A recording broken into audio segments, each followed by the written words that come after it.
Hello students, तो हम कर रहे थे आपकी एक्सरसाइज 1.5। पिछली वीडियोस में हमने किया था operation on the real numbers और हमने क्वेश्चन नंबर 1 कर लिया था।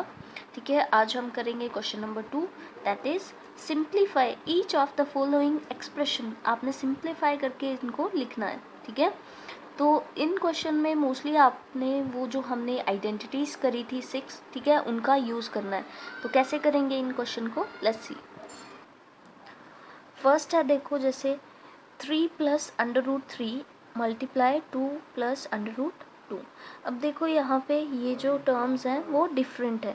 ठीक है, और ये भी क्या है, डिफरेंट है। अब इस तरह की तो हमने कोई आइडेंटिटी नहीं पढ़ी। देखो यहाँ पे किस तरह से है, अगर मैं इसको a मान लूँ तो दूसरी किस तरह से है, a का अंडर रूट। इसी तरह से यहाँ पे इसको मैं अगर b मान लूँ तो दूसरी टर्म क्या है, b अंडर रूट। तो इस तरह की हमने कोई आइडेंटिटी नहीं पढ़ी थी। ठीक है, लेकिन हमने एक पढ़ी थी जहाँ पे ये, अब देखो ये चारों टर्म्स आपस में अलग अलग है। जस्ट ये रूट वाली टर्म सेम है। ठीक है, लेकिन ये होल नंबर है, ये इरेशनल नंबर है, ये भी होल नंबर है, ये इरेशनल नंबर है। तो ये चारों आपस में क्या है, डिफरेंट है। ठीक है, तो इस तरह की आपने कोई आइडेंटिटी पढ़ी थी, a plus under root B under root C plus under root D, हमने पढ़ी थी ये वाली।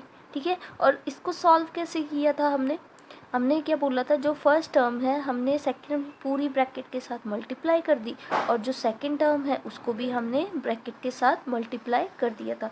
तो सेम चीज़ हम यहाँ पे करेंगे। ठीक है, हम क्या करेंगे, 3 को सेकंड वाली ब्रैकेट के साथ पूरा मल्टीप्लाई करेंगे और अंडर रूट 3 को भी हम मल्टीप्लाई करेंगे 2 प्लस अंडर रूट 2 से। तो मैंने वही किया है, यहाँ पे खोल के लिख दिया 3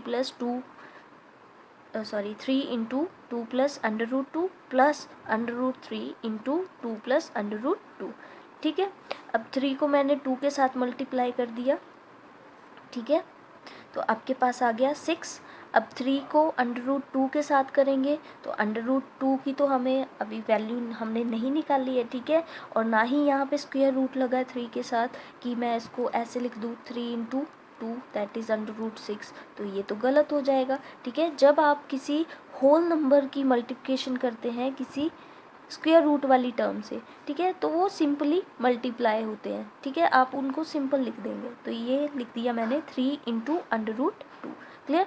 सिमिलर यहाँ पे है, 2 is a whole number and 3 is a rational number.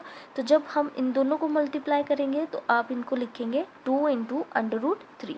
और नेक्स्ट है under root 3 multiply under root 2। ठीक है, और आपको पता है इस तरह की टर्म को आप कैसे लिख सकते हैं, होल अंडर रूट 3 इंटू 2। ठीक है, तो इसको तो आप ऐसे लिख सकते हैं, लेकिन इन दोनों टर्म्स को आप नहीं लिख सकते। क्लियर। तो यहाँ पे आपके पास इस टर्म को सिंप्लीफाई करने के बाद आंसर आ गया 6 plus 3 under root 2 plus 2 under root 3 plus under root 6। ठीक है, मैंने इसको कैसे लिख दिया, इस फॉर्म में लिख दिया। ठीक है, तो आपके पास आ गया होल अंडर रूट 6। क्लियर। तो इस तरह से आपने ये क्वेश्चन करने हैं।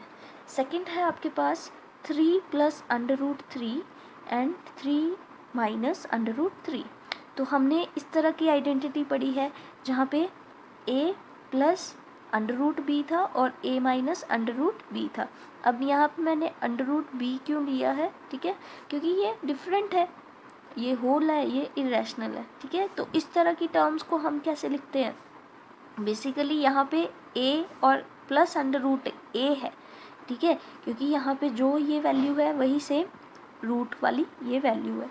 ठीक है, तो आप सिंपल इसको a plus under root a में भी लिख सकते हैं, लेकिन मैंने यहाँ पे डायरेक्ट आइडेंटिटी यूज़ कर ली है। ठीक है, तो इसका होता था a स्क्वेयर माइनस b। ठीक है, तो आप यहाँ पे आइडेंटिटी यूज़ करेंगे तो आपके पास आ जाएगा 3 का होल स्क्वेयर, ठीक है, माइनस 3। ठीक है, और 3 का होल स्क्वेयर, कई बच्चे क्या करते हैं 3 इंटू 2 करके 6 लिख देते हैं। ठीक है, तो ये गलत है। 3 का स्क्वेयर मतलब 3 को आप 2 टाइम्स मल्टीप्लाई कर रहे हैं, तो ये कितना आएगा, 3 3 ज़ार 9। क्लियर। तो यहाँ पे आ गया 9 minus 3 which is equals to 6। Clear है, हमने डायरेक्ट आइडेंटिटी का यूज़ करा और हमने क्या किया, इसको इस फॉर्म में लिख दिया। अगर आपको कोई कन्फ्यूजन है तो आप इस क्वेश्चन की तरह भी इसको सॉल्व कर सकते हैं, ठीक है। लेकिन थोड़ा ये लेंथी हो जाएगा मेथड आपको, तो आप यहाँ पे डायरेक्ट आइडेंटिटी यूज़ कर सकते हैं। क्लियर है, ठीक है। नेक्स्ट थर्ड क्वेश्चन है √5 प्लस √2 होल स्क्वायर, ठीक है। होल स्क्वायर है। अब आपने पढ़ी है आइडेंटिटी कौन सी, यूजिंग आइडेंटिटी